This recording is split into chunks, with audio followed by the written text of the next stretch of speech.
Welcome to Professor Joe's Education Channel and Advocacy, a philosophy lecture series. This channel is the author's collection of philosophy lecture series for student and classroom purposes. A disclaimer is provided to ensure that all information on the site and our mobile application is provided in good faith. We make no representation or warranty of accuracy in any kind, expressed or implied. Thank you.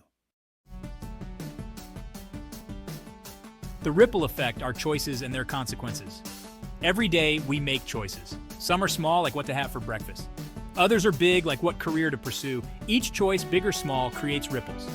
These ripples affect not just us, but also the people around us. Imagine choosing to donate to a charity. This act might seem small, but it could have a big impact on someone in need. Now imagine choosing to cheat on a test. This act might seem beneficial in the short term, but it could have negative consequences down the line. Our choices matter. They shape not just our own lives, but also the world around us. This raises an important question. What makes an action right or wrong? Two ethical theories offer contrasting perspectives: ethical egoism and utilitarianism.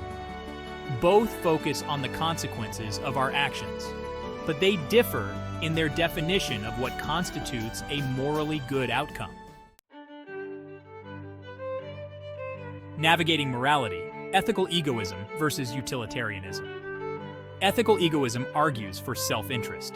It states that an action is morally right if it produces the best outcome for the person performing the action. In other words, you should prioritize your own well-being above all else. Utilitarianism, on the other hand, champions the greatest happiness principle.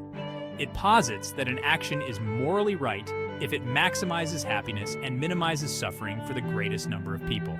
In this view, the well-being of the majority takes precedence over individual interests. Consider a scenario where you find a lost wallet with a significant amount of cash. An ethical egoist might argue that keeping the money is the best course of action, as it directly benefits you. A utilitarian, however, might argue that returning the wallet to its owner, even if it means sacrificing potential personal gain, would result in greater overall happiness. These contrasting viewpoints highlight the fundamental tension between self-interest and the common good. While ethical egoism champions personal gain, utilitarianism emphasizes our interconnectedness and the importance of considering the well-being of others. When outcomes define morality, consequentialism in action. Both ethical egoism and utilitarianism fall under the umbrella of consequentialism. Consequentialism is a broad ethical framework that judges the morality of an action solely based on its outcomes. If an action leads to positive consequences, it is considered morally good. Conversely, if an action leads to negative consequences, it is deemed morally wrong. While this approach may seem straightforward, it can lead to complex dilemmas. Consider the trolley problem, a classic thought experiment in ethics. A runaway trolley is hurtling towards 5 unsuspecting people. You have the opportunity to pull a lever, diverting the trolley onto a sidetrack where it will kill only one person.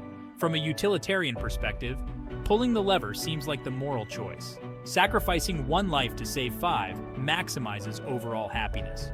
However, this decision involves actively causing harm, even if it results in a net positive outcome. This complexity highlights the ethical challenges inherent in judging actions solely on their consequences. Real-life scenarios often present even more nuanced challenges.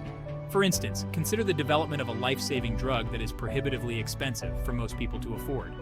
From a utilitarian perspective, the drug's existence is a positive outcome. However, the unequal access to this life-saving treatment raises concerns about fairness and justice.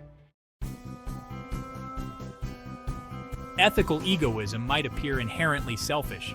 However, some argue that pursuing one's own self-interest can ultimately benefit society. This argument rests on the idea that individual ambition and innovation drive progress.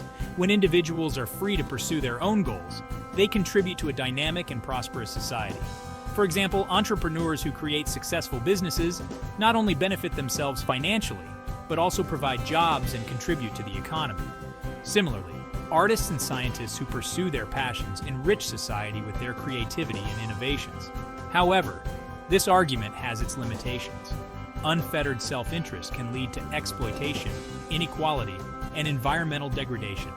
The pursuit of profit, if not tempered by ethical considerations, can result in harmful practices that benefit the few at the expense of the many.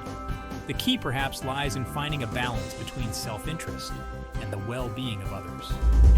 This involves recognizing that our actions have consequences that extend beyond ourselves.